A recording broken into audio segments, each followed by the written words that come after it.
পড়াশোনা করা সহজ নয়, রান্না করা সহজ নয়, টাকা উপার্জন করা সহজ নয়, কাউকে সাহায্য করা সহজ নয়, একটি গাড়ি চালানো সহজ নয়। এই ধরনের বাংলা বাক্যগুলোকে ইংলিশে কিভাবে কনভার্ট করবেন আজকে আমরা তা শিখবো। দেখুন, পড়াশোনা করা সহজ নয়, এটাকে আমরা লিখতে পারি it is not easy. It is not easy to study. It is not easy to study. রান্না করা সহজ নয়, সেম জিনিসটাই, it is not easy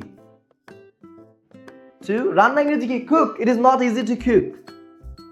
it is not easy to cook. একটি গাড়ি চালানো সহজ নয়, তাহলে কি হবে? It is not easy to drive a car. সৎ থাকা সহজ নয়, তাহলে কি হবে? It is not easy two be honest. তো এখন আপনাদের কাজ হচ্ছে, টাকা উপার্জন করা সহজ নয়, এটা কি আসলেই টাকা উপার্জন করা সহজ নয়? আচ্ছা যাই হোক, এটাকে ইংলিশে কনভার্ট করেন, করে হচ্ছে আপনারা জানিয়ে দেন।